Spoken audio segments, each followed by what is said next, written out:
Di reuni teman sekelas, semua orang sedang membahas siapa yang hidupnya paling sengsara. Seorang teman berkata, jangan memperdebatkan yang paling sengsara. Pasti Fang Yuan. Dulu kakinya dipatahkan oleh istri CEO, dan dia dihakimi oleh putrinya di pengadilan. Bahkan tuduhannya difitnah oleh cinta pertama sang istri. Katanya baru-baru ini baru keluar dari penjara. Entah bagaimana keadaannya sekarang. Gelas anggur di tangan CEO wanita itu pecah berdentang. Matanya memerah, tidak bisa lagi mendengar isi percakapan. Karena dia tidak bisa melupakan bagaimana caranya. Setelah aku keluar dari penjara, dia bersama putrinya menghinaku. Hari pertama, mereka memaksaku berlutut di tanah yang dipenuhi bara api sehari semalam. Keluar dari penjara. Hari kedua, _text. Orang tua saya dipaksa bunuh diri dengan melompat dari. Saya menangis selama 3 hari 3 malam berturut-turut. Mata hampir buta karena menangis. Saat fajar, ternyata anak yang saya adopsi di penjara, Nian, menghilang. Saya segera bergegas ke keluarga kaya di kota ajaib, mengetuk pintu keluarga bayi hingga senja. Barulah seorang pelayan keluar dengan wajah kesal, bertanya apa yang saya inginkan. Terkena hujan begitu lama, saya gemetar bahkan saat berbicara, hanya bisa menggunakan isyarat tangan. Anak setinggi ini,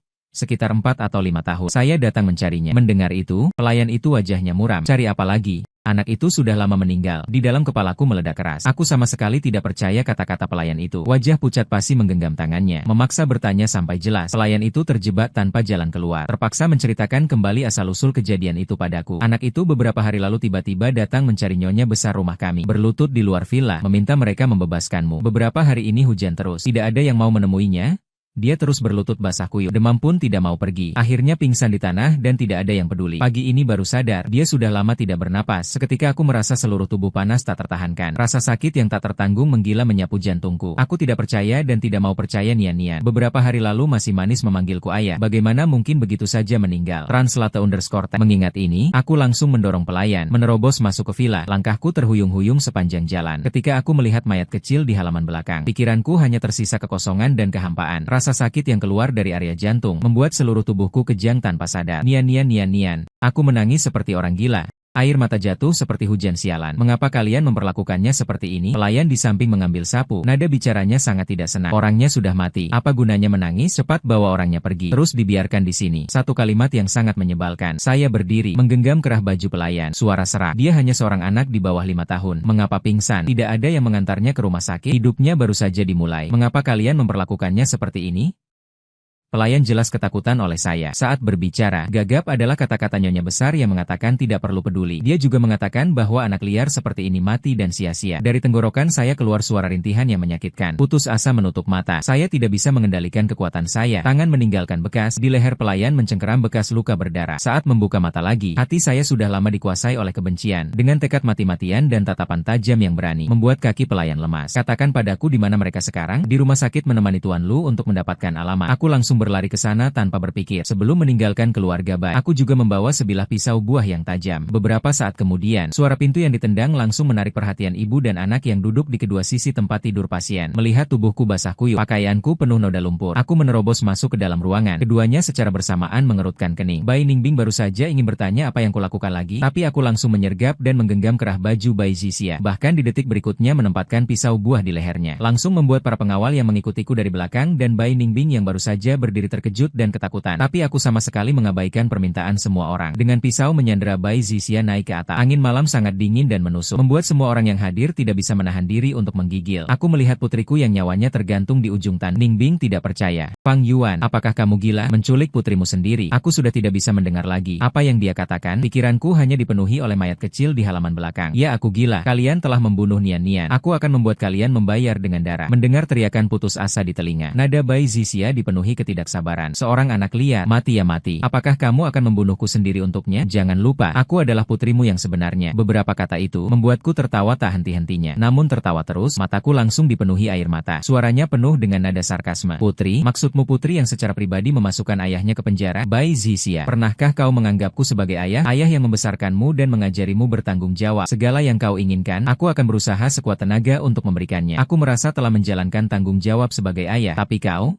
sebagai anak, tidak punya sedikit pun rasa terima kasih. Padahal pada hari kecelakaan itu, kau ada di tempat kejadian. Tapi agar Lu Jingnian menjadi ayah barumu, kau berbohong besar di pengadilan, menyebabkan aku menderita hukuman penjara selama bertahun-tahun tanpa alasan. Bahkan setelah aku masuk penjara, kalian ibu dan anak tetap tidak mau melepaskanku. Pertama dengan menyuap hubungan, patahkan kakiku, dan sengaja memaksa orang tua kandungku mati. Selama bertahun-tahun ini, Apa salahku terhadap kalian? Hingga kalian begitu membenciku, harus memaksaku ke jalan buntu. Hari aku keluar dari penjara sudah kukatakan pada kalian. Aku tak ingin lagi ada hubungan dengan keluarga baik kalian. Tapi kalian tetap tak mau melepaskanku. Memaksaku berjalan puluhan kilometer di atas bara api untuk menebus dosa pada Lu Jingnian. Baiklah, kukira ini hutang kehidupan sebelumnya yang kubayar di hidup ini. Tapi kalian bahkan tak mau melepaskan seorang anak berusia 4 atau 5 tahun. Nyawa Lu Jingnian adalah nyawa. Apakah nyawaku bukan nyawa? Keputusasaan yang penuh amarah ini bergema di angin. Tak kunjung menghilang. Orang-orang di atap gedung, sepertinya semua terpaku olehku. Lambat bereaksi. Semua keputusasaan yang terpendam di kedalaman hati meledak keluar. Aku sudah hampir gila. Aku menengadahkan kepala, memandang langit yang gelap gulita. Bola mata yang merah darah tiba-tiba terasa seperti hendak pecah. Serangkaian pertanyaan sepertinya telah menghabiskan tenaga terakhir dalam tubuhku. Aku terus berteriak-teriak, akhirnya menangis dan tertawa, bergoyang-goyang mengeluarkan air mata darah. Bai Ningding, aku menyesal. Aku menyesal telah mencintaimu. Bai Zixia, aku menyesal. Aku menyesal karena menikahi ibumu. Menyesal aku adalah ayahmu. Dunia ini sangat pahit. Di kehidupan selanjutnya, aku tidak akan pernah datang lagi. Jangan takut,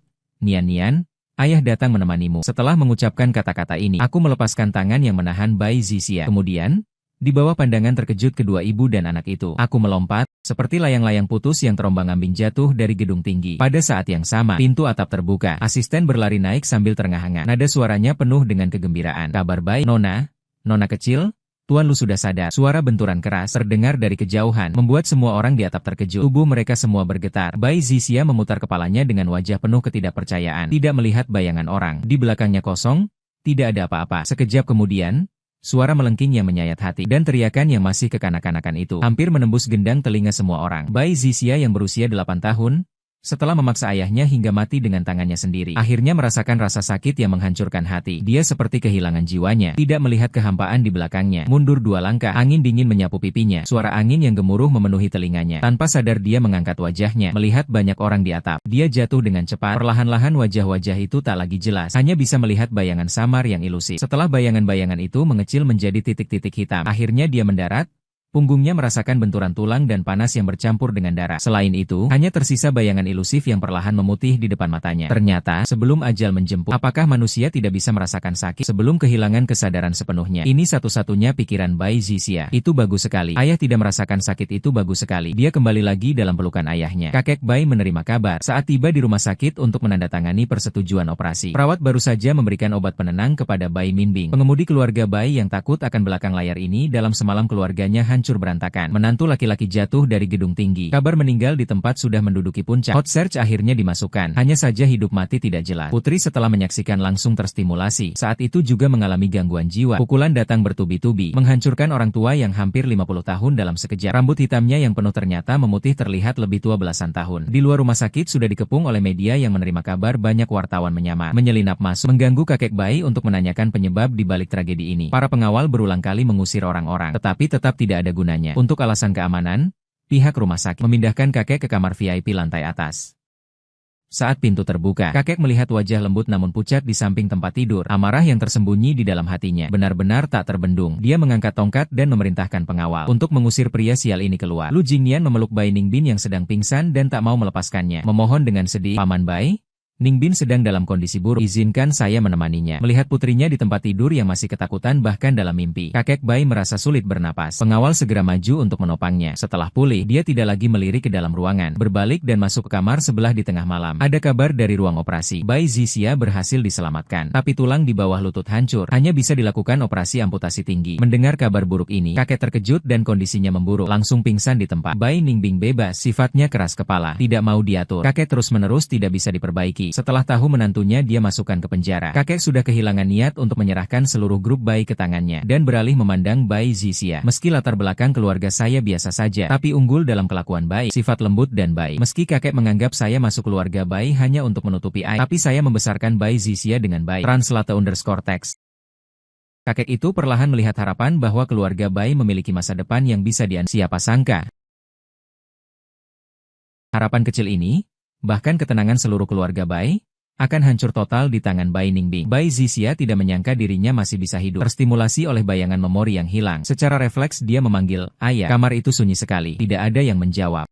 Dengan mata berkabut terbuka dan tatapan bingung, dia melirik sekeliling, tidak melihat wajah yang diinginkannya. Pupil matanya tiba-tiba membesar, wajahnya penuh kepanikan. Tangan kecilnya meronta-ronta berusaha bangun. Perawat yang berjaga di samping segera mengendalikan kedua tangannya. Khawatir dia bergerak sembarangan dan menarik lukanya. Namun perlawanan Bai Zixia semakin ganas. Dengan cakaran, pukulan, dan gigitan, perawat itu segera tidak sanggup menahannya dan meminta pengawal. Kakek Bai segera datang setelah menerima pesan. Begitu bertemu dengan kakek, Bai Zixia akhirnya berhenti meronta. Mulutnya mengerucut dan menangis dengan penuh kesedihan. "Kakek, mana ayah? Aku ingin ayah." Kakek tertegun sejenak. Matanya berkilat dengan rasa tidak tega, membungkuk dan menggenggam tangan cucinya. "Ayah sedang tidur. Sia-sia. Kamu sembuhkan dulu sakitmu dengan baik." Bai Zixia tidak meragukan kata-kata kakeknya, karena kakek tidak pernah membohonginya, dan karena dia sendiri terdiam. Jadi secara bawah sadar dia merasa aku juga punya harapan untuk selamat setelah menenangkan emosi cucinya. Kakek terus menunggu di sampingnya. Setelah beberapa lama, sekretaris yang wajahnya pucat mengetuk pintu masuk, mengatakan ingin melaporkan beberapa hal. Kakek Bai ingin pergi keluar untuk berbicara, tapi Bai Zixia sama sekali tidak mau melepaskannya. Dengan terpaksa, dia hanya bisa memberikan isyarat pada sekretaris, menyuruhnya pergi. Beberapa hari yang lalu, masalah itu sebenarnya hampir bisa diredam. Tapi belakangan sepertinya ada keluarga lain dari Jing Bei yang ikut campur. Sekarang di luar sedang ramai diperbincangkan. Mayat anak di villa itu bahkan membuat polisi datang untuk menyelidiki. Bersamaan dengan dua orang tua dari keluarga Fang dan kasus kecelakaan mobil tahun itu juga terungkap kembali. Dampak opini publik sangat buruk. Di dalam grup juga banyak yang membicarakannya. Sekretaris berbicara dengan ragu-ragu. Bai Zixia hanya mengerti sebagian besar. Melihat wajah kakeknya yang perlahan-lahan menjadi pucat, hatinya juga terkejut. Bagaimana keadaannya? Sekretaris berkata. Siapa yang dia tanyakan? Secara tidak sengaja melirik nona kecil. Sebelum hati-hati membuka mulut. Masih sama seperti beberapa hari lalu. Sama seperti beberapa hari lalu. Bukankah masih seperti orang gila? Bajingan ini menimbulkan masalah besar. Dirinya sendiri jadi gila. Meninggalkan kekacauan seperti ini padaku. Mengingat terakhir kali bertemu Bai Minbing, dia melupakan segalanya. Hanya ingat seorang sekretaris Lu Jingyan bilang dia terstimulasi asisten. Sebelum pingsan memanggil nama Lu Jingnian. Jadi dia hanya ingat pria ini jenis penyakit jiwa seperti ini sulit disembuhkan. Keluarga Bai undang beberapa ahli terbaik dunia pun tak berguna. Saat ini, isu dia membunuh suami sendiri semakin menjadi. Tidak hanya menghadapi risiko di penjara, tapi juga menyeret seluruh keluarga Bai. Di mata kakek Bai, ini hampir tak termaafkan. Sekretaris bilang dia pingsan. Dia membuat tebakan terakhir. Karena cucu perempuan ada di samping, dia masih agak ragu-ragu. Tepat saat suasana di ruangan membeku, Lu Jingyan masuk dengan wajah basah oleh air mata. "Paman Bai, tolong selamatkan milisi. Dia tidak bersalah." Begitu melihat dua orang di ruangannya, wajah mereka langsung berubah. Kakek Bai langsung berdiri sambil menepuk meja dengan wajah memerah. "Dia tidak bersalah. Dia pantas menerima hukumannya. Kalau bukan karena kamu si pembawa sial, bagaimana mungkin bisa terjadi begitu banyak kebodohan? Keluarga Bai kami juga tidak akan sampai pada keadaan seperti hari ini." Aura kuat sang kakek menekan Lu Jingnian hingga tak berani bernapas. Hanya bisa mengarahkan pandangan minta tolongnya ke Bai Zixia. Tapi saat tatapan mereka bertemu, dia tanpa sadar menggigil. Keraguan muncul di hatinya, yang biasanya suka menempel padanya. Dulu bilang ingin dia jadi anak ayah kandung. Kenapa sekarang memperlakukannya begitu dingin? Saat ini, situasi genting. Polisi bisa datang kapan saja untuk membawa Bai Minbing. Saat itu, sandaran yang susah payah diraih Lu Jingyan akan runtuh. Dia tidak ingin kerja keras belasan tahun sia-sia. Tidak ingin kehilangan posisi pemimpin keluarga Bai yang hampir di genggaman. Karena itu dia mengencangkan gigi, langsung berlutut. "Paman Bai bilang, kondisi Minbing sekarang kamu juga tahu. Kalau polisi membawanya pergi, siapa tahu dia akan mengungkap rahasia besar yang mengejutkan. Anda sudah benar-benar kecewa padanya. Saya tahu tapi kita semua terikat dalam satu tali. Kalau dia bermasalah, banyak mata di bawah yang mengawasi. Keluarga Bai pun akan sulit." Apa yang dikatakannya? Tidakkah kakek Bai mengerti? Hanya saja selama bertahun-tahun ini, dia telah menaruh seluruh perhatiannya pada Bai Zixia, mengabaikan putrinya yang tidak berguna ini. Sama sekali tidak tahu hal-hal apa yang telah dilakukannya. Bahkan dasar pun tidak jelas. Jika bertindak, itu akan menggerakkan seluruh tubuh. Jika nanti ada urusan lain yang terungkap, sama saja dengan menggali kuburan sendiri. Melihat orang tua itu tidak lagi membantah, menegur Lu Jingnian, tahu bahwa kata-katanya tepat. Pikirannya segera mengeringkan air mata, mengungkapkan semua pikiran yang tersimpan di dalam hati. Situasi saat ini rumit, bukanlah penyakit, juga tidak tahu kapan akan sembuh. Cara terbaik sebenarnya adalah membiarkannya keluar dari kekacauan ini dulu. Kamu juga tahu dia sekarang hanya ingat saya. Jika Anda percaya pada saya bersedia membawanya pergi untuk sementara menghindari masalah. Rupanya itu rencananya. Kakek Bai menatapnya dalam-dalam, masih mempertimbangkan kelayakannya. Bai Zixia di sampingnya mulai ribut lagi. Dia mengambil sebuah gelas di tepi meja, langsung melemparkannya ke arah Lu Jingnian. Suaranya sangat tajam. "Saya tidak setuju. Saya tidak izinkan kamu membawa mama pergi. Mama adalah milik papa. Tidak ada yang boleh membawanya pergi." Mama?" Lu Jingning yang bingung melihat reaksi emosional ini. "Kamu tertegun." Tanpa sadar melontarkan kalimat. "Papa? Apa maksudnya papa? Sia-sia, ayahmu sudah pergi. Kamu diam untuk ayah." Kakek Bai berteriak agar Ji Lizu menghentikannya. Dia berkata, tapi kecelakaan itu sudah terlambat. Wajah Bai Zixia tiba-tiba menjadi pucat pasi. Pupil matanya perlahan-lahan melebar, penuh dengan ketidakpercayaan. Dia seperti orang gila mengambil benda di sampingnya dan melemparkannya ke depan. "Tidak mungkin. Kamu berbohong. Kamu penjahat besar. Kakek sedang membohongiku." "Benar? Ayah masih ada." "Benar. Kak, ayah, aku mau ayah. Melihat cucu perempuannya kehilangan kendali emosi. Jantung kakek Bai juga ikut sakit. Dia sambil memeluk cucu perempuannya. Sambil melambaikan tangan agar pengawal segera mengusir Lu Jingnian. Menyaksikan dia pergi, Bai Zixia mengira dia akan segera membawa ibunya pergi. Dia dengan panik dan gelisah, hampir ingin mengikutinya. Kakek Bai membawa 2 perawat yang hampir berhasil menahannya. Melihat monitor di samping mengeluarkan peringatan, dokter masuk dan memberinya suntikan penenang. Namun di bawah perjuangan keras, luka yang baru saja dijahit akhirnya robek lagi. Melihat noda darah merah segar yang tersebar, melihat kedua celana kosong di kaki kakek Bai, sungguh tidak tega menyeret langkah beratnya, meninggalkan ruang perawatan. Setelah luka dirawat kembali, ruang perawatan dengan cepat kembali tenang. 5 jam kemudian, Bai Zixia sadar. Kali ini hanya ada seorang perawat yang mengantuk di sampingnya, menjaga sambil memandangi ponsel yang sedang dijemur di tangannya. Dia mengambilnya dengan lembut, karena sejak kecil menerima pendidikan dasar yang berkualitas. Meski baru berusia 8 tahun, tapi huruf-huruf di layar semuanya dikenalnya. Dia mengulurkan tangan yang gemetaran, mengeklik topik terpanas yang berada di peringkat pertama. Polisi mengonfirmasi kasus lompat dari gedung rumah sakit. Almarhum dikategorikan bunuh diri. Meski foto dan videonya sekarang sudah diburamkan, tapi dia langsung mengenali orang itu. Pria yang diangkat ke mobil dan ditutupi kain putih itu adalah ayahnya. Ternyata ayahnya benar-benar meninggal. Kabar ini seperti petir di siang bolong, menghantam hati Bai Zixia. Dia tidak bisa menerima kenyataan ini. Segera menangis keras-keras. Perawat yang terbangun segera meraih untuk menahannya, tapi dia malah menggigit tangan perawat itu. Giginya tajam hingga darah berceceran. Perawat kesakitan melepaskan genggamannya. Dia langsung mencabut jarum infus di tangannya, menopang diri pada pagar tempat tidur, ingin lari keluar, tapi bagaimanapun dia berusaha bergerak. Tubuhnya sama sekali tidak merasakan apa-apa. Saat selimut dibuka, Bai Zixia tidak melihat kakinya sendiri. Dia berhenti menangis, wajahnya dipenuhi rasa terkejut, meraih tangan dan meraba-raba di atas tempat tidur, tapi tidak menemukan apapun. Kemana perginya kakinya? Perawat di sampingnya melihat dia sepertinya ingin melepas celananya. Khawatir dia akan menarik luka yang masih dibius, segera mencegahnya agar tidak bergerak. Bai Zixia sama sekali tidak mendengarkan, langsung menarik celana kotak-kotak biru putih, melihat 2 bagian yang dibalut perban itu. Saat tulang kaki yang tiba-tiba terlihat, tarikannya itu seketika, dalam hamparan putih, penuh dengan kebingungan tak karuan. Kemana perginya betis dari paha dan lutut? Keputusasaan yang belum pernah terjadi sebelumnya memenuhi hati Bai Zixia. Matanya langsung memerah, berteriak keras, mulai merobek perban. Perawat di sampingnya melihat kondisinya ini tak berani ikut campur, hanya bisa berlari terhuyung-huyung keluar, memanggil orang.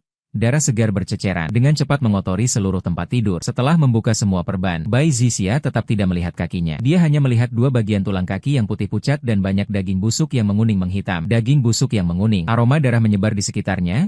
Dia yang beberapa hari ini terus menerima infus glukosa menciumnya. Bau ini membuatnya tak bisa menahan mual hingga muntah kering. Dia menjulurkan setengah badannya keluar. Tubuhnya langsung kehilangan keseimbangan, jatuh tegak lurus ke tanah. Sekali lagi kehilangan kesadaran. Kabar Bai Zixia sekali lagi dibawa ke ruang operasi dan polisi yang mendatangi rumah. Sampai ke telinga kakek Bai. Demi kedua orang belakang ini, hampir tidak makan minum selama beberapa hari ini. Siang malam tidak bisa tidur. Jadi baru saja mendengar laporan, tulang tua ini juga tidak sanggup menahan. Pingsan karena marah. Saat dia terbangun lagi, sekretaris yang gelisah seperti kepanasan tidak sempat mempertimbangkan kondisi tubuhnya, segera melaporkan situasi terbaru. Operasi nona kecil belum selesai. Di pihak polisi tidak menemukan orang. Translate_text meskipun sudah pulang, tapi diperkirakan akan segera menyusuri jejak hingga menemukan rumah sakit. Bai Zooming segera memikirkan cara. Mata kerusang kakek yang penuh urat darah juga dipenuhi air mata. Sebuah helaan napas panjang terdengar dari belakang. Suara tuanya yang meminta Lu Jingnian untuk membawanya pergi. Jangan pernah muncul lagi di hadapanku seumur hidup. Setelah menerima perintah, sang sekretaris tidak berani menunda sedetik pun. Langsung pergi ke kamar pasien sebelah, menjelaskan situasi. Barang-barang sudah lama dikemas, hanya menunggu hari ini.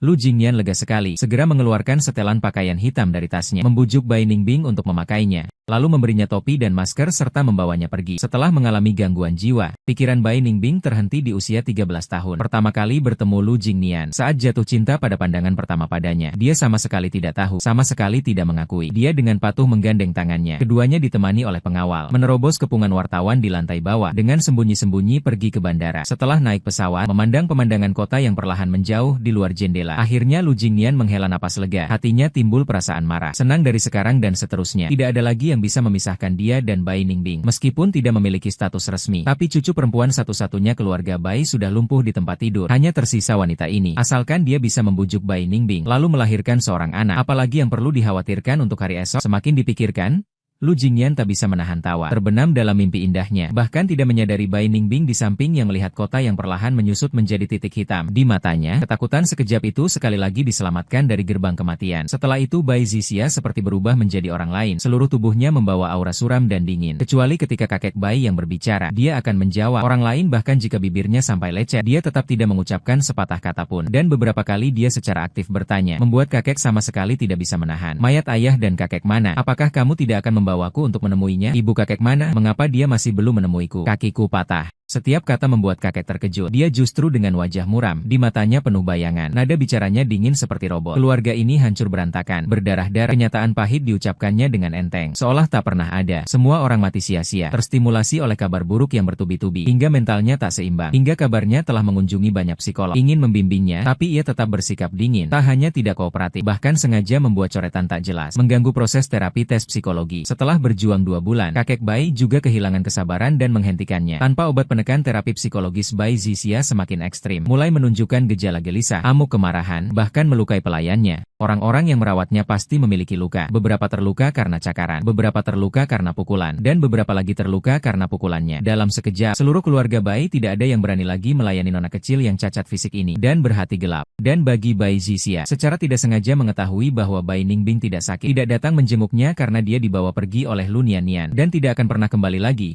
Pertahanan mental gadis berusia 8 tahun itu benar-benar runtuh. Dia tidak bisa menerima kenyataan bahwa ibunya demi orang luar Lu Jingyan meninggalkan anak kandungnya sendiri. Dalam situasi ini, faktor kegilaan yang telah mengendap selama 8 tahun di dalam tubuhnya ikut meledak. Dia duduk di kursi roda dengan mata merah dan mengamuk tak terkendali. Melihat apapun, tongkat besi di tangannya menghantam kaca. Semua pecah berantakan, meja dan kursi terbalik, mulutnya berdarah dan sudutnya robek. Seluruh villa tidak ada yang selamat. Bahkan kakek Bai yang buru-buru pulang setelah mendengar kabar juga kena pukulnya. Saat menghindari pukulan, pinggangnya terkilir. Melihat cucu yang diharapkan tinggi menjadi seperti ini, kakek pun benar-benar putus asa. Langsung menyuruh pengawal mengantarnya ke kamar hitam di lantai atas dan menguncinya. Sejak hari itu, selain 3 pengawal yang mengawasi dan merawatnya 24 jam, Bai Zixia tidak pernah bertemu orang lain lagi. Di kamar selain perlengkapan hidup sederhana tidak ada apa-apa. Bahkan jendela pun ditutup. Terperangkap sepanjang hari di ruang sempit ini. Di dunia kecil Bai Zixia, hatinya semakin terdistorsi, gelap. Dia mulai membenci semua orang di sekitarnya. Membenci kakek yang mengurungnya, membenci ibu yang entah di mana bersenang-senang, dan Lu Jingyan,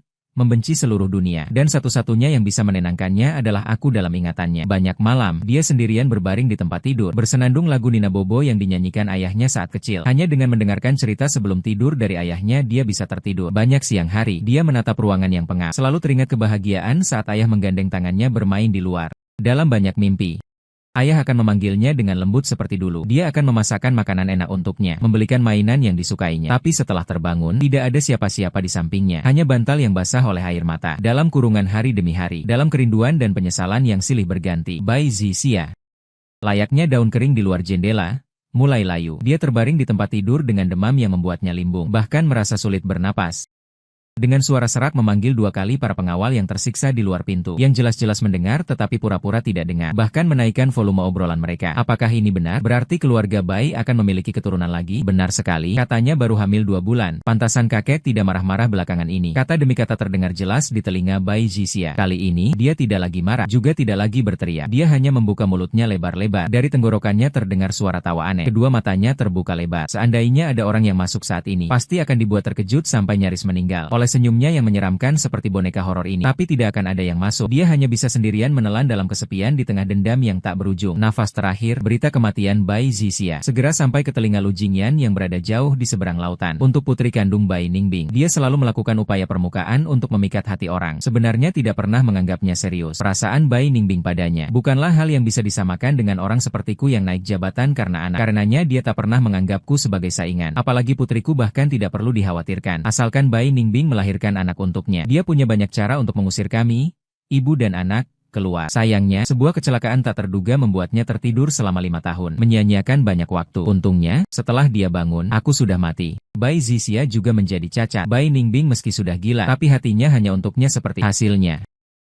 Lu Jingyan merasa bahkan langit pun membantunya. Setelah terbangun dengan sia-sia, Bai Bai Bin baru saja merasakan seperti Tuan Bai Bai tidak lagi menyukai dirinya sendiri. Kali ini pun hanya bisa menunduk menyambutnya kembali. Bai Ningbing di samping melihatnya memegang ponsel. Tertawa tak henti-hentinya, segera mendekat. Beberapa tahun kamu tertawa, apa? Lu Jinglian segera menutup ponsel dengan sembarangan memberi alasan yang asal-asalan. Tapi Bai Ningbing sebelum layar padam, masih sempat melirik nama yang berulang kali disebut itu. Bai Zixia, nama yang sangat familiar dan satu marga dengannya. Keluarganya, Lu Jingyan menarik. Tangannya meletakkan di perut Bai Ningbing yang belum terlihat buncit. Nada suaranya penuh kegembiraan. Ningbing akan menjadi ibu lagi. Kamu senang tidak senang? Apa itu bayi? Apakah itu anaknya? Bai Ningbing menunjukkan kebingungan di matanya. Menjadi ibu lagi. Fragmen memori tiba-tiba membanjiri pikirannya. Bagaimana dia bisa ingat pernah punya anak? Siapa nama anak itu? Bai Ningbing mengerutkan kening. Tak bisa mengingatnya. Melihat ini, Lu Jingyan khawatir dia akan mengingat sesuatu. Segera memberinya sebutir anggur, lalu membawanya ke pantai, baru berhasil mengganggu ingatannya. Hari demi hari berlalu, perut Bai Ningbing perlahan membesar. Mungkin karena tanggung jawab sebagai ibu terpicu dalam alam bawah sadarnya. Bai Ningbing tidak lagi seperti dulu, dengan perasaan seperti anak kecil. Perlahan menjadi lebih dewasa. Setiap malam sebelum tidur, dia selalu mengelus perutnya, dan menyanyikan lagu Nina Bobo. Meninabobkannya. Hanya saja setiap kali yang dinyanyikan adalah lagu yang sama. Lu Jingyan mengajarinya belajar yang lain, tapi selalu tidak bisa diingat. Seiring waktu, dia juga terbiasa, tidak lagi mengoreksinya. Kebiasaan aneh ini, sampai usia 5 bulan, Bai Ningbing mulai bercerita dongeng sebelum tidur. Kali ini beberapa cerita bergantian diceritakan. Tidak ada yang berulang, kadang-kadang senggang. Lu Jingyan ingin memeriksa dari mana cerita-cerita ini berasal, tetapi menemukan bahwa itu adalah cerita lama dari beberapa tahun lalu. Tanggal terbitnya tepat sesuai dengan tanggal lahir Bai Zixia. Penemuan tak terduga ini, membuat seluruh tubuhnya berkeringat dingin, hanya merasa merinding. Di satu sisi adalah kematian ayah dan putriku. Terlalu menyedihkan. Dia masih merasa ketakutan. Takut itu adalah arwah penasaran kami. Di sisi lain, dia juga takut Bai Ningbing akan mengingat kejadian di masa lalu memicu masalah lagi, mengacaukan kehidupan bahagianya sekarang. Untuk itu, dia mengundang banyak orang untuk mengusir hantu, bahkan khusus pulang ke tanah air untuk berdoa, ingin menghilangkan kesialan ini, sambil mencari kesempatan menguji Bai Ningbing untuk melihat apakah dia ingat kejadian masa lalu. Untungnya meski tingkah lakunya agak aneh, tapi pikirannya tampaknya belum pulih sepenuhnya. Lu Jingyan perlahan merasa lega. Saat memasuki bulan terakhir kehamilan, dia membawa kamus untuk memberi nama anak Bai Ningbing. Entah kapan mendekat, dia menunjukkan beberapa nama yang kamu berikan kepada Bai Ningbing dan bertanya mana yang dia suka. Dia memandangi kertas-kertas itu satu persatu, terus menggelengkan kepala, lalu menatapnya dengan tegas. Dia pun tidak merasa baik. Lu Jingyan hanya menganggapnya sedang dalam suasana hati anak-anak lagi, tidak terlalu mempedulikannya. Mana kamu tahu mana yang baik mana yang tidak? Kalau kamu tidak suka, buat sendiri satu nama. Kalau aku yang buat, ya aku yang buat. Bai Ningbing juga tidak mau kalah, mengambil pena dan mulai menulis di atas kertas. Saat dia dengan bangga menyerahkan kartu itu padanya, Lu Jingyan merasa seluruh darahnya membeku. Di atas kertas putih bersih, setiap goresan tulisan terlihat miring-miring seperti tulisan anak kecil. Harus diperhatikan dengan teliti, baru bisa mengenali 3 kata itu. Begitu melihat nama ini, Lu Jingyan langsung berteriak kencang. Berdiri dengan cepat, dia menatap Bai Ningbing dengan tatapan penuh ketakutan, terus mundur ke belakang. Selalu merasa dia dirasuki oleh roh yang tidak bersalah. Di bawah pengaruh psikologis, melihat wajahnya ini, di benak Lu Jingyan, dia tidak bisa mengendalikan dirinya untuk mengingat wajah lain yang berbagi 8 bagian alis dan matanya dan masih sangat kekanak-kanakan. Mengingat sekretaris Bai Ningbing mengirim foto Bai Zixia yang diangkat keluar setelah kematiannya. Dia seluruh tubuhnya dingin, bahkan bulu kuduknya berdiri tegak. Bai Ningbing tidak tahu mengapa reaksinya begitu besar. Tidak tahu mengapa dia menatapnya dengan tatapan penuh kebencian dan ketakutan. Di matanya, dirinya hanya mengambil nama yang sangat dia sukai. Harapan di hatinya perlahan-lahan digantikan oleh perasaan tersinggung. Segera maju ingin menarik lengan baju Lu Jingyan, tapi dia dengan keras melemparkannya. Lu Jingyan seperti melihat hantu, tergesa-gesa berlari ke bawah tangga. Lu Ningbing segera mengejarnya. Di mulut tangga sekali lagi menarik tangannya. Tidak tahu kapan muncul lapisan keringat dingin. Translate_text dipegang oleh tangan yang licin dan dingin ini. Ketakutan di hati Lu Jingyan mencapai puncaknya. Dia langsung membuka matanya lebar-lebar. Rongkongannya mengeluarkan lolongan putus asa, tapi tidak bisa melepaskannya sama sekali. Tangan yang seolah datang dari neraka itu mencengkeramnya erat-erat. Dia sangat ketakutan. Untuk melarikan diri dengan lancar, mengangkat tangan satunya lagi, menggunakan siku untuk menghantam ke belakang dengan keras. Detik berikutnya Bai Ningbing kehilangan keseimbangan. Jatuh langsung dari tangga. Kepalanya mengeluarkan genangan-genangan. Bercak darah merah gelap. Pupil matanya membesar sedikit. Kenangan yang tersembunyi di kedalaman perlahan bangkit. Teras atap yang dipenuhi orang. Pisau yang jatuh berdentam. Angin kencang yang mengamuk.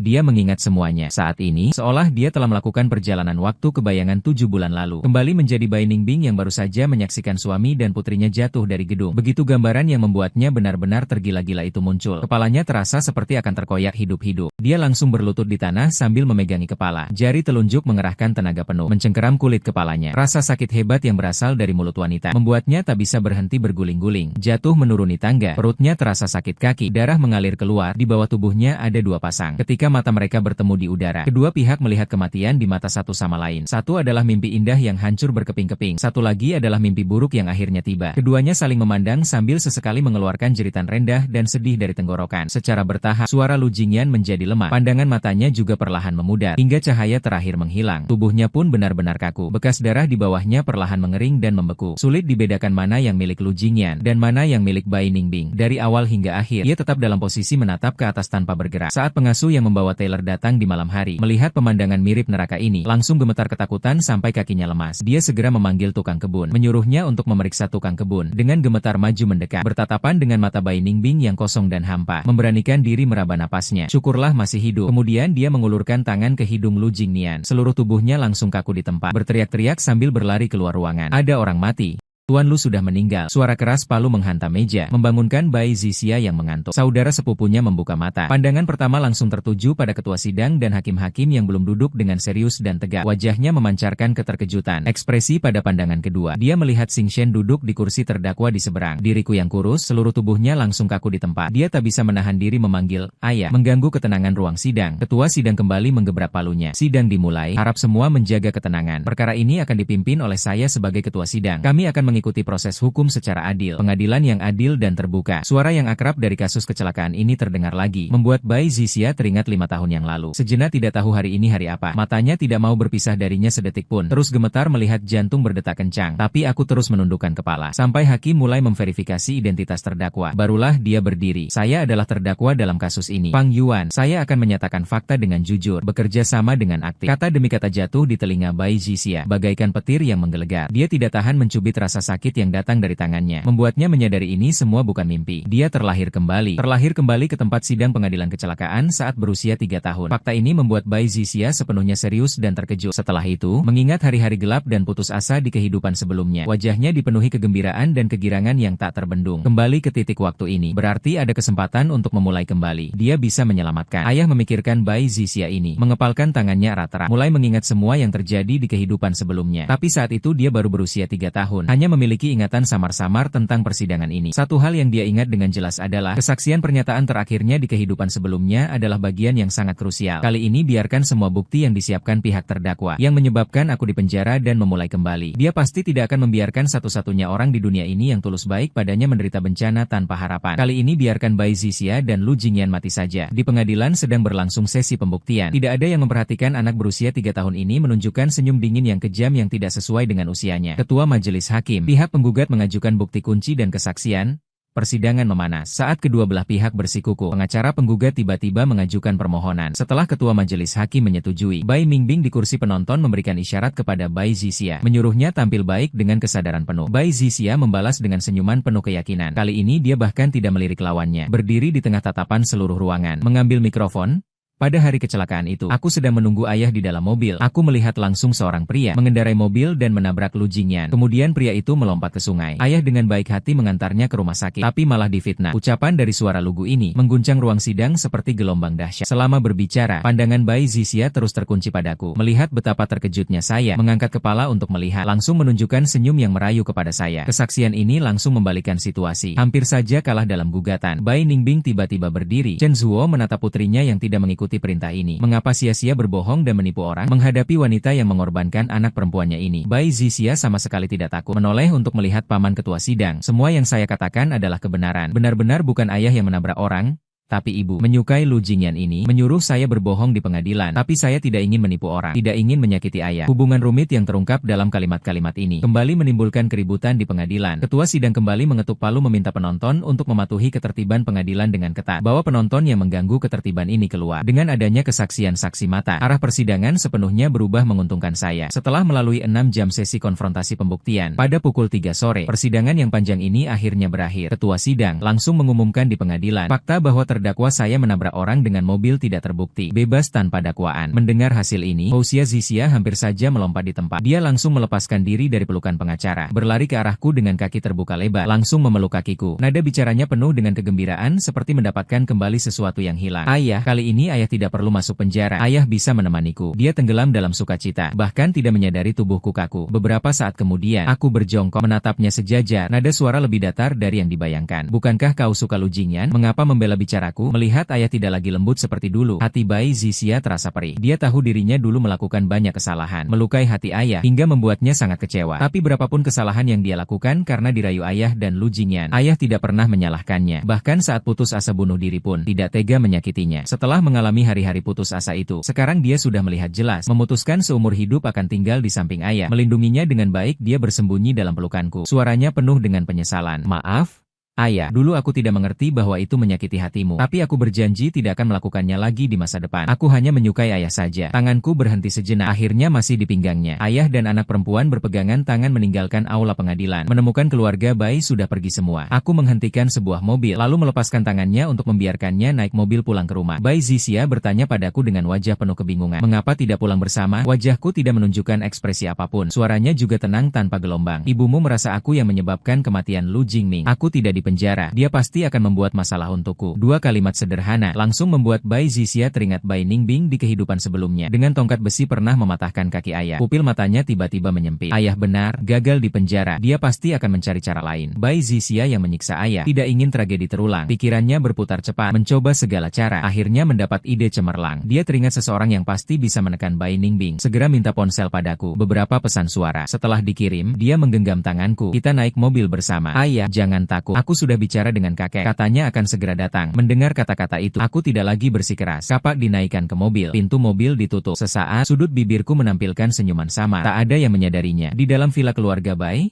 suasana tak seperti biasanya hening. Bai Zixia ingin menunggu kakeknya di pintu sebelum masuk. Tapi aku berkata, tidak apa-apa, menariknya dan langsung masuk. Begitu pintu terbuka, ayah dan anak perempuan itu bertatapan dengan pandangan gelap bagai serigala yang mengintai. Berani-beraninya kau melangkah masuk, ucapannya ditujukan padaku. Bai Zixia tak terima, langsung menghalang di depanku. Ini juga rumah ayahnya, mengapa dia tidak boleh kembali? Melihat putrinya yang biasanya penurut ini bertingkah aneh, membantu saya. Kemarahan Bai Zixia di hati semakin membara. Dia menepuk tangan kirinya dengan senyum kejam.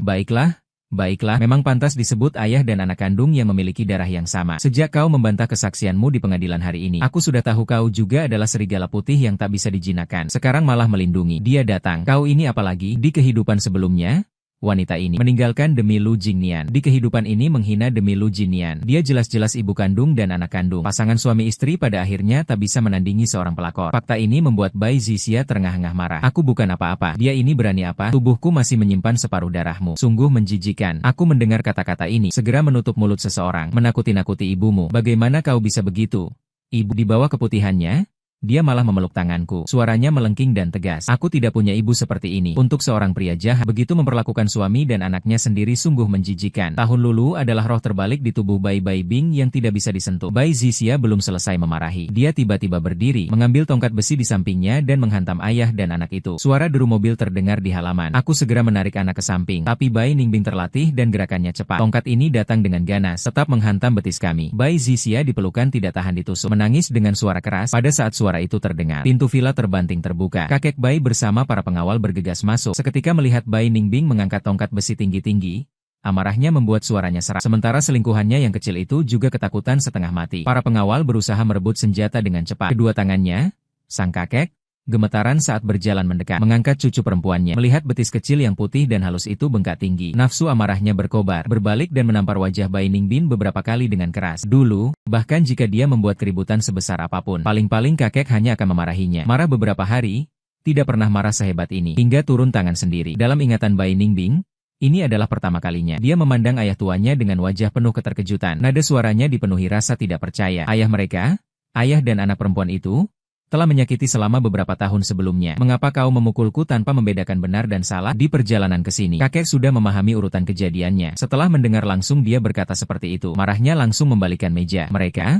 Ayah dan anak perempuan itu. Aku hanya tahu mereka adalah suamimu dan anak perempuan kandungmu. Mengirim suami ke penjara, membunuh anak perempuan dengan kejam. Bai Ningbing, wanita beracun seperti ular dan kalajengking, masih memiliki hati seorang ibu yang penyayang. Bagaimana kau berani? Aku hanya ingin mereka menebus dosa untuk Jingnian. Melihat Bai Ningbing masih keras kepala, matanya hanya melihat pria itu, kakek Bai benar-benar kecewa padanya. Dia menutup matanya dengan penuh kesedihan. Nada suaranya sangat serius. Baiklah, kau begitu menyukai pria jahat ini. Pergilah ke rumah sakit dan jaga dia. Jangan lakukan. Putri saya, Bai Yulin, Juga tidak boleh menyakiti Fang Yuan dan sia-sia lagi. Dulu karena kakek Bai tidak setuju, jadi Lu Jingnian tidak pernah bisa menjadi menantu keluarga Bai. Karena ini adalah ayah dan anak perempuan. Sudah ada kecurigaan saat kakek tahu Bai Ningbing hamil dan ingin membawanya masuk. Konflik semakin memanas. Ayah dan anak perempuan bertengkar hebat. Selain bertemu Nyonya San, di waktu lain hampir tidak bertemu. Dia, bahkan Jie Wei membenci lagi.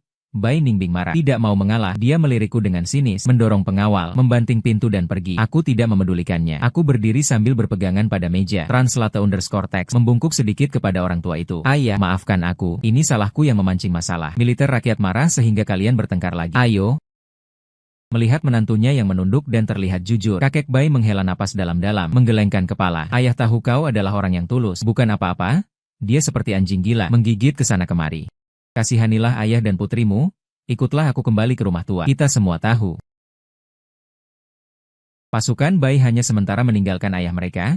Kapanpun mereka bisa kembali menyerang. Saat itu tidak ada yang bisa melindungiku. Keduanya saling memandang. Tidak ada yang menolak. Patuh menyetujuinya. Pak Bai secara pribadi mengoleskan obat pada Bai Zixia terlebih dahulu. Kemudian dia memanggil beberapa pengawal untuk menjaga siang dan malam tanpa boleh meninggalkan tempat. Selama sebulan ini, tentara tua Bai itu sering datang mencari masalah. Setiap kali pasti diusir oleh Pak Bai. Dengan penjagaan ketat, ayah dan anak perempuan itu hidup tertutup. Tidak ada kejadian lagi. Pak Bai yang sebenarnya sudah pensiun, menaruh harapan besar padanya. Kini kakek dan cucu tinggal bersama. Anak kecil itu cerdik dan pandai bicara. Ayahnya yang kehilangan anak sering memanjakannya. Si kecil ini juga penuh perhatian dan sayang pada orang tua. Akhirnya sang ayah merasakan kembali kebahagiaan memiliki anak. Meski Pak Bai sangat melindungi Bai Zixia karena kejadian di kehidupan sebelumnya, dia tidak menyukainya. Kakek ini hanya menumpang tinggal. Dia terpaksa menahan perasaan. Dia tahu aku sesekali mengingatkannya. Barulah dia menyembunyikan sifat keras kepala dan aneh yang sebelumnya ditunjukkan dan menjadi cucu perempuan yang patuh. Selama periode ini, dengan ayah di sampingnya, kadang-kadang tiba-tiba muncul berbagai ilusi. Seolah-olah semuanya hanyalah mimpi. Tetapi tidak tahu mengapa. Meskipun ayah masih seperti dulu, memasak untuknya dan meninabobokannya, membawanya bermain, dia selalu merasa ayah tidak terlalu bahagia. Setelah bersama selama ini, dia belum pernah melihat ayah tersenyum. Tak terhindarkan bertanya. Aku mengelus kepalanya, dengan ada suara penuh kerinduan yang dalam. Ayah baik-baik saja, hanya sedikit merindukanmu. Kakek dan nenek sudah lama tidak bertemu mereka, dan tidak tahu bagaimana kondisi kesehatan mereka. Mendengar kalimat ini, Bai Zixia juga teringat dua orang tua yang telah sangat menyayanginya sejak kecil. Dulu, karena pengaruh Bai Ningbing dan Lu Jingnian, dari lubuk hatinya ia memandang rendah ayah dan berpura-pura tidak melihat kebaikan para kekasih dari garis keturunan ini terhadap mereka. Sekarang di matanya hanya ada ayah. Siapa yang disukai ayah, maka ia pun menyukainya. Jadi setelah mendengar kekhawatiranku, ia segera berlari mencari kakek, berkata ingin mengunjungi kakek. Setelah mendapat izin, ayah dan anak perempuan itu meninggalkan rumah tua dengan pengawalan para pengawal. Aku tidak pulang ke rumah, melainkan menjemput kedua orang tua itu keluar. Makan bersama makanan sederhana. Menyewa sebuah taman bermain setengah hari, sambil melihat hari mulai gelap. Kakek Bai khawatir akan keselamatan cucu perempuannya. Dia sendiri datang untuk menjemput, bertukar salam, berpamitan kepada kedua orang tua Fang di belakang. Berpamitan, sang kakek segera menawarkan untuk mengantar mereka pulang. Maka rombongan pun berangkat dengan mobil. Puluhan mobil langsung melaju ke kompleks perumahan tua di timur kota. Belum masuk kompleks, dari jauh sudah terlihat rumah paling dalam terbakar hebat. Ayah Fang melihat posisinya adalah rumahnya sendiri. Matanya penuh ketidakpercayaan. Saat keluar masih baik-baik saja. Kenapa pulang sudah terbakar? Siapa yang melakukan ini? Aku di samping segera menepuk punggung orang tua itu, menghibur sambil menenangkan. Untunglah hari ini kalian tidak ada di rumah. Yang penting selamat. Bai Zixia yang meringkuk di pelukanku. Mendengar kata-kata ini, secara tidak sadar teringat kejadian di kehidupan sebelumnya. Saat itu aku dimasukkan ke sini penjara, tapi Bai Ningbing masih merasa tidak puas. Lalu membuat kakek nenek meninggal karena marah. Sekarang aku baik-baik saja. Bai Ningbing pasti lebih marah. Berdasarkan sifatnya, kebakaran ini sangat mungkin adalah ulahnya. Memikirkan ini, Bai Zixia matanya berkedip melihat ke jendela, mengulurkan setengah kepalanya, berseru keras, "Ibu." Aku cepat-cepat menariknya kembali. Nada bicaraku penuh teguran. Mana mungkin ibu muncul di sini? Sia-sia kamu salah orang kan? Beberapa orang tua juga berpikir begitu. Tapi Bai Zixia malah mengangkat tangan dengan yakin, menunjuk sembarangan ke arah lorong. Itu ibu? Aku benar-benar tidak salah mengenali. Kakek nenek tinggal di sini. Mengapa dia tidak mungkin muncul di sini? Mungkin dia bahkan melihat siapa yang membakarnya. Keluarga Fang tidak menganggap serius kalimat ini, hanya menganggapnya sebagai ucapan polos anak kecil. Tapi bagi kakek Bai yang selalu curiga, kalimat ini juga bukan tidak mungkin. Bagaimanapun juga anak durhaka ini bahkan tega pada anak kandungnya sendiri. Dia juga selalu tidak menyukai keluarga Fang. Sekarang tidak bisa menyentuhku. Bukan tidak mungkin dia bertindak terhadap kedua orang tua. Begitu pikiran ini muncul, wajah kakek langsung menjadi gelap. Dia sendiri membuka pintu mobil dengan nada suara yang berat. Karena sia-sia melihat, maka mari kita pergi melihat. Sekalian melihat seberapa parah kebakarannya. Bagaimana penanganan selanjutnya. Begitu dia berbicara, Saudara, tidak ada yang berani membantah lagi. Satu persatu turun dari mobil. Sekelompok orang berjalan melawan arus kerumunan menuju kedalaman kompleks perumahan. Bai Mingbing memang berada di TKP. Wajahnya penuh kepuasan memandang api menjulang di depannya. Beberapa bodyguard di sampingnya dengan bersemangat mencoba mengambil hati. Pak Bai, Anda tenang saja. Bahkan jika FBI datang pun tidak akan bisa melacak Anda. Beberapa orang dengan seenaknya memamerkan angin. Api menyala dengan suara gemuruh. Tidak ada seorang pun yang menyadari. Di belakangnya sekelompok besar orang berjalan. Pak Bai tua yang berada di depan, dengan jelas mendengar percakapan ini, hatinya menjadi berat. Dia mengangkat tongkatnya, belasan bodyguard menerjang, seketika menguasai semua orang. Dia perlahan melangkah, maju mendekati seseorang, di hadapan wanita yang masih berjuang. Tongkat diangkat, dan langsung dihantamkan ke kakinya. Bai Ningbing merasakan sakit, langsung berlutut di tanah, mengangkat wajahnya yang memerah, baru saja hendak memaki. Begitu melihat wajah yang berwibawa tanpa perlu marah itu, langsung mengempis dan diam. Nada suaranya penuh dengan keterkejutan. Ayah, bagaimana kau bisa datang? Sang kakek berbalik melihatku membawa anak menghalangi kedua orang tua keluarga Fang di luar 10 meter. Baru kemudian menatap Bai Ningbing dengan mata tajam.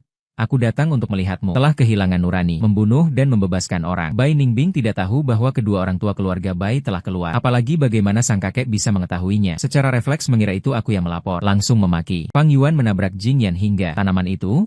Aku membakar rumah leluhurnya sekali pelukan. Hanya sekali pelukan saja. Satu kalimat membakar amarah di dada kakek Bai sepenuhnya. Mengangkat tangan dan menamparnya dengan keras. Kupikir kau sudah gila. Hukum sudah membuktikan. Fang Yuan bersih. Kau masih menfitnahnya. Sekarang malah melakukan hal seperti ini. Mengapa Bai Yulin bisa melahirkan anak yang tak kenal sanak saudara? Tak bisa membedakan benar salah seperti kau. Satu tamparan membuat Bai Ningbing. Matanya berkunang-kunang. Amarah di hatinya menumpuk, tak peduli lagi perasaan wanita, dan mata merah membara bertengkar dengan kakek. Bahkan tak tahu mulutnya tak memilih kata. Dia menuangkan semua keluhan yang selama ini terpendam di hatinya sekaligus. Kakek Bai menatapnya dengan tenang. Ekspresi di wajahnya perlahan berubah dari marah menjadi terkejut, kemudian berubah menjadi kesedihan yang mendalam. Akhirnya hanya tersisa kekecewaan yang menyeluruh. Selama lebih dari 20 tahun ini, An Yulin sangat keras pada Bai Ningbing. Pertama, berharap dia bisa memikul masa depan keluarga Bai. Kedua, berharap dia bisa menjadi orang yang sukses. Dia hanya memiliki satu putri ini, dan lebih berharap putrinya bisa mengalahkan pria, mampu menopang keluarga Bai. Sekarang, dia terobsesi oleh seorang pria, melakukan berbagai perbuatan jahat yang melukai langit dan merugikan bumi. Seluruh dirinya sudah mencapai tingkat kegilaan. Melihat sikapnya yang tak bisa diajar dan tetap bersikap angkuh dengan alasan yang tampak masuk akal, Bai Laozi hanya merasa bertahun-tahun usahanya sia-sia. Dia mendongak ke langit dan menghela napas panjang. Tangan yang memegang tongkat bergetar tak henti-hentinya. Kakinya tiba-tiba goyah, hampir terjatuh. Beberapa pengawal segera maju untuk menopangnya. Dia melambaikan tangan. Tinggalkan satu kalimat, kayu busuk tak bisa diukir. Membawa sekelompok orang berbalik dan pergi. Dalam perjalanan pulang, di dalam mobil hanya tersisa suara napas yang sunyi. Saat mobil memasuki villa, kakek Bai secara pribadi menempatkan kedua orang tua keluarga Fang dengan baik. Kemudian membawa menantu dan cucu perempuan masuk ke ruang belajar, lalu meminta asisten memanggil pengacara. Ayah dan anak perempuan tahu suasana hatinya tidak baik, tidak berani berbicara. Semua menundukkan kepala. Sang kakek melirik cucu perempuannya. Akhirnya mengambil keputusan, menunggu isyarat dari pengacara. Hari ini memanggil kalian ke sini adalah untuk mengubah surat wasiat DLL. Setelah aku meninggal, semua saham perusahaan keluarga Bai, properti, dana, DLL, 80% dari semua aset menjadi milik Bai Zixia. Sisa 20% atas namanya menjadi milik Fang Yuan. Ayah dan putrinya secara bersamaan mengangkat kepala. Di mata mereka terlihat keheranan. Bai Zixia masih anak-anak. Dengan menahan perasaan bertanya, bagaimana dengan ibu? Bai Ningbing tidak pantas untuk Bai Jiazi dan Xia-Xia. Mulai hari ini, kini hanya menganggap tidak punya ibu ini. Setelah keluar dari ruang belajar, ayah dan putrinya belum pulih darinya. Bai Xia-Xia bertanya lagi, aku ingin memastikan ayah. Maksud kakek adalah, kedepannya tidak perlu memanggil ibu sebagai ibu lagi. Aku mengangguk perlahan. Di matanya terlihat sedikit kegirangan. Bahkan ada bicaranya terdengar lebih ceria. Kalau dia tahu hal ini, pasti marah sekali. Aku heran melihatnya, nada bicaraku tetap datar. Seharusnya dia akan sangat marah. Beberapa hari ini kita sebaiknya tidak keluar rumah, agar tidak bertemu dengannya dan memastikan kakek sudah benar-benar menyerah. Bai Ningbing kemudian Bai Zixia sudah tidak menganggapnya penting. Nada bicaranya penuh dengan keangkuhan. Sekarang kakek menjadi sandaran kita. Dia hanya seorang anak yang diusir dari rumah. Tidak perlu takut. Ayah, saya mengerutkan kening. Berpikir sejenak, tetap tidak terlalu setuju. Dia memang tidak menyukai kita. Sekarang mungkin akan membenci sampai mati. Lu Jingyan terbaring di rumah sakit. Tidak tahu apakah masih bisa bangun. Mungkin kapan-kapan dia akan menjadi gila. Lebih baik berhati-hati saja. Mendengar nama Lu Jingyan lagi, ekspresi Bai Zixia menunjukkan perasaan yang sangat rumit. Kali ini terlalu sibuk memicu perselisihan antara kakek dan Bai Ningbing, sampai lupa dengan pria jahat itu. Dia ingat di kehidupan sebelumnya, Tepat saat ayah bunuh diri, Lu Jingnian terbangun dari koma. Bagaimana mungkin ada kebetulan yang begitu aneh di dunia ini? Bukan tidak mungkin. Pria jahat inilah yang mencuri sisa hidup ayah hingga menyebabkan kematiannya yang menyedihkan di kehidupan lalu. Mata Bai Zixia dipenuhi kebencian dan kemarahan yang menggigit. Pria jahat ini sangat hebat. Bukan hanya bisa menipu Bai Ningbing sampai rela hidup mati untuknya, bisa juga membujuk kakeknya untuk melepaskannya. Sudah dikatakan mencabut rumput harus sampai ke akarnya. Sekarang dia juga hanya orang setengah mati. Memikirkan ini, Bai Zixia matanya berputar-putar, lalu menarik ujung baju ayahnya. Ayah, translate_tag, gigi saya sakit. Besok kamu ajak saya ke rumah sakit untuk periksa. Boleh tidak? Setelah pemeriksaan mulut selesai, saya dengan serius mendengarkan analisis dokter. Bai Zixia mengambil kesempatan saat saya lengah. Diam-diam menyelinap ke lift, menyuruh orang menekan tombol lantai atas. Di kehidupan sebelumnya dia hampir setiap hari menjenguk Lu Jingnian, jadi sangat hafal dengan tata ruang lantai atas, tanpa kesulitan sama sekali menyusup ke kamar pasiennya. Sudah lama tidak bertemu, dia masih sama seperti dulu, dengan tenang berbaring di ranjang pasien, seperti pangeran. Melihat lagi wajahnya yang halus dan cantik ini, Bai Zixia sama sekali tidak merasa tenang, hanya merasa jijik. Dia mengambil sebuah kursi, memanjat ke atasnya, dengan tatapan penuh kebencian menatapnya lama sekali. Kemudian, dia meraih rambut yang berserakan di kepala tempat tidur, mencabutnya satu persatu, mencabut ratusan helai rambut. Bai Zixia tetap merasa tidak puas, mengeluarkan korek api yang diambil sebelum keluar, menyalakan rambut dengan api yang membara, dengan cepat terbakar. Rambut hitam Lu Jingnian yang berapi-api jatuh di atas tempat tidur dan membakar pakaian, membakar wajahnya hingga kulit dan dagingnya hangus. Melihat pemandangan menakutkan ini, Bai Zixia tidak hanya tidak takut, tetapi malah tertawa terkekeh-kekeh. Tawa itu bercampur dengan bunyi alarm listrik yang baru saja nol, dengan cepat menarik perhatian perawat. Tidak lama kemudian, sebuah teriakan menggema di seluruh lantai atas VIP tempat tidur nomor 3 pasien meninggal. Bai Ningbing yang berada di lift mendengar satu kalimat, seluruh darahnya menjadi dingin, berlari seperti orang gila menuju ruang perawatan. Bau tubuh terbakar rambut masih tercium di koridor. Pintu tengah kebetulan terbuka dari dalam. Bai Zixia yang sedang mencoba kabur diam-diam langsung menabrak Bai Ningbing dan terjatuh tersandung.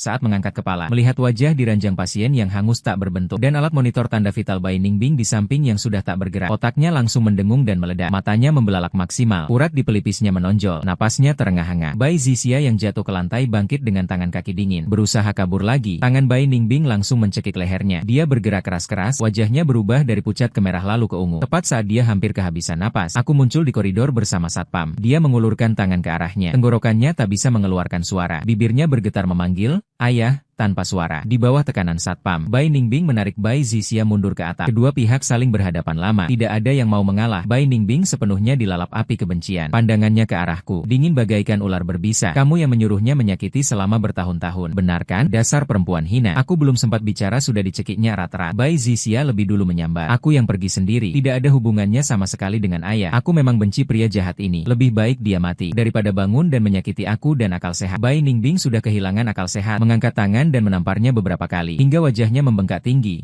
Menerima pukulan ini, Bai Zixia malah semakin membenci perempuan ini. Menggigit dengan gigi terbuka, tangannya mengerahkan tenaga penuh, menggigit sepotong kulit dan daging.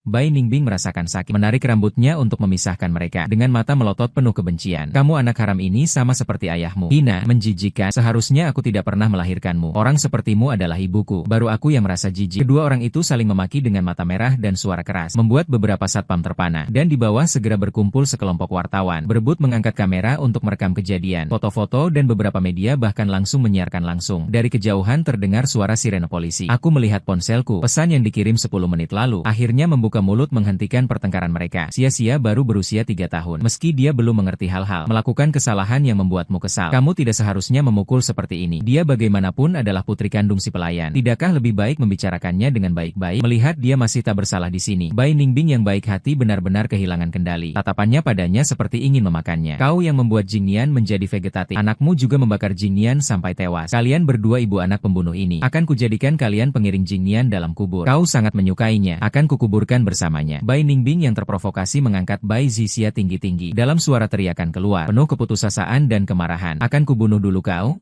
Si bangunan kecil ini. Kegelapan dan kebencian yang lama terpendam dalam hati Bai Zixia langsung hidup kembali saat ini. Wajah anak kecil itu menyeringai dan berkerut. Terlihat seperti orang suci tanpa alasan yang jelas. Bunuh aku, kalau kau tidak membunuhku hari ini. Besok aku akan membakar Jingnianmu menjadi bara api. Lalu menyeretnya ke tempat parkir. Menabraknya 100 kali. Menghancurkannya hingga menjadi bubur. Membuatnya takkan bisa terlahir kembali selamanya. Kata-kata penuh amarah ini menjadi ucapan terakhir yang mengakhiri hidup Bai Zixia. Entah mengapa mendengar kata-kata ini, di benak Bai Ningbing tiba-tiba muncul gambaran yang sangat nyata. Seorang pria kurus berlutut di atas bara api. Seluruh lututnya terbakar hingga tak ada sejengkal daging yang utuh. Di hamparan rumput yang luas, mobil hitam terus-menerus menabrak seorang pria. Darah segar menodai rumput menjadi merah. Tanpa disadari, dia mengira gambaran-gambaran ini adalah sesuatu yang akan segera terjadi. Pertahanan psikologis ramalan yang sudah goyah benar-benar runtuh. Di bawah rangsangan hormon, pandangannya menjadi gelap gulita. Seperti ada sarang tawon beracun berkumpul di kepalanya, menyebarkan racun yang mematikan. Dan duri palsu. Tubuhnya bergoyang tak terkendali. Di bawah rasa sakit yang hebat, ia melepaskan genggamannya. Sensasi jatuh bebas yang familiar sekali lagi menimpa Bai Zixia. Suara angin mendesing masih terdengar di telinganya. Dia menatap dengan mata bulat, tak percaya melihat ke atas. Kali ini, orang terakhir yang dilihatnya masih Bai Minbing. Dia berdiri di tepi balkon goyah-goyah. Setelah suara benda berat jatuh ke tanah, diikuti lagi oleh suara serangga. Bai Ningbing tidak mati. Dia jatuh ke dalam balkon. Sebuah wajah jatuh menghadap batu. Tulang hidung patah, darah mengalir deras. Sungai merah gelap dan putih menyilaukan bergantian muncul di hadapannya. Sama persis seperti saat dia terakhir kali menutup mata. Suara keramaian dan hiruk-pikuk orang terdengar di telinganya. Kali ini dia bisa mendengar dengan jelas apa yang mereka katakan. Sangat bagus.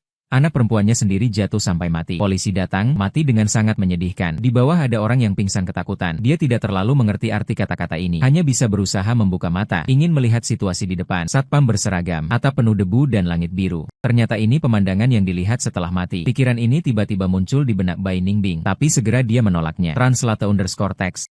Mingming bunuh diri dengan mengiris pergelangan tangannya di bak mandi rumah. Mengapa jiwanya melayang kembali ke atap ini? Atap yang terpendam di hatinya. Seperti neraka penyucian ini. Ia menarik tangan satpam dan bertanya, hari ini tanggal berapa? Satpam pasti tidak siap menjawab. Matanya penuh ketakutan. Seperti melihat penjahat menghindar keluar kerumunan. Datang sebuah suara yang sangat samar. 13 November 2017. Bai Ningbing menggelengkan kepalanya. Dalam hati menolak jawaban itu. Salah.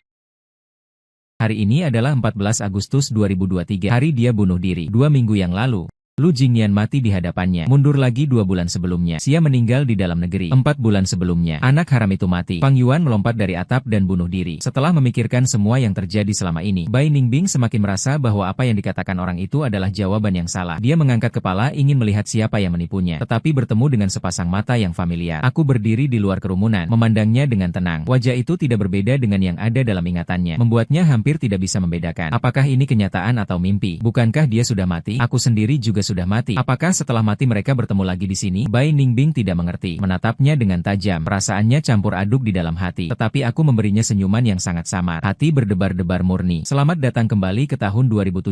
Sekarang adalah waktuku. Bai Ningbing belum mengerti maksud perkataannya. Polisi yang mendengar berita bergegas menuju balkon. Memborgol tangannya. Fang Yuan membawanya turun. Setelah melihatnya dibawa pergi, aku memasang ekspresi sedih dan turun dari balkon di bawah tatapan penjaga yang penuh penyesalan dan belas kasihan. Lampu sensor di atas kepala rusak. Lorong gelap gulita.